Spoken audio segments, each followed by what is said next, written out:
Welcome to today's Explainer, everyone. I'm absolutely thrilled you're here. Today, we're tackling a grammar topic that is absolutely crucial for building a rock-solid foundation for your Cambridge English and IGCSE exams. We're looking at relative clauses using who, which, and that. If you've ever found yourself staring at a blank page, kind of stuck wondering which word to use, well, you're in exactly the right place. I'm going to walk you through this step by step. Okay, let's dive right into this. Look at the screen. One extra clause can add detail without starting a new sentence. That right there is our main goal today. You see, instead of writing a bunch of short, choppy sentences, we can use these really clever grammar words to make our writing richer, smoother, and packed with detail. It's a remarkably simple trick, but it instantly makes your English sound so much more advanced and natural. So let's start with step one, the core grammar rule. Let's break this down into 3 easy columns. Check out the first one. The word who. We use who strictly when we're talking about people, okay? Next up is which. We use which whenever we are talking about things and animals. And finally, over in the third column, the word that.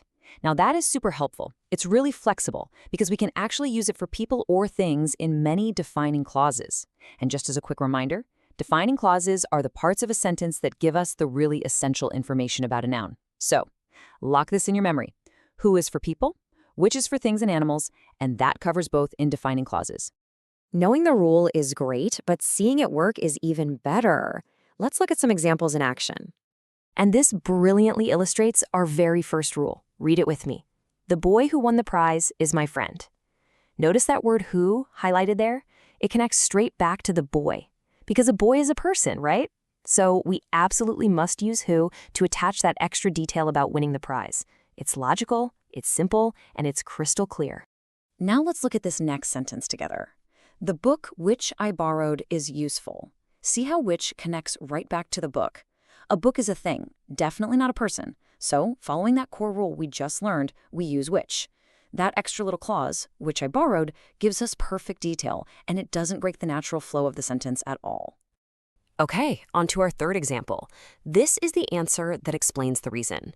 Here, the word that is pointing directly back to the answer. In this defining clause, it's giving us absolutely essential information about what kind of answer we're dealing with. That works perfectly right here, locking those 2 ideas together into one really strong sentence. Now this is a big one. Fixing common exam mistakes. I'll tell you a secret. Examiners love to test this exact rule. So let's make sure you avoid this common trap. Take a look at the sentence on the left with the red box. The girl which helped me was kind. So why is this incorrect? Well, the girl is a person, and we never use which for a person. Instead, look over at the green box. Your correct exam answer is, the girl who helped me was kind. You always use who for a person. Don't let them trick you on your test, guys. All right, you've got the theory down. Now it's time for you to actively practice with our mini grammar challenge. Let's see what you've got. Here's question number 1. The student blank answered first was confident. Take a really good look at the noun right before the blank. Are we going to use who or which? I'll give you a moment to decide in your head. Did you go with who? The student who answered first was confident.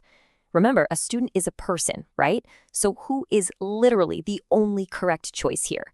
Fantastic job if you got that one right. Let's try the next one. The pen, blank, I bought yesterday is blue. What goes in that blank? Will you use who or which? Take a second to figure it out. If you picked which, you hit the nail right on the head. The pen which I bought yesterday is blue. Since a pen is a thing, we've got to use which. See? The rule is really starting to come together now, isn't it? Okay, here is your final challenge question.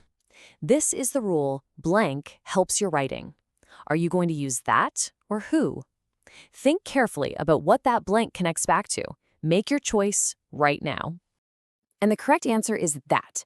This is the rule that helps your writing.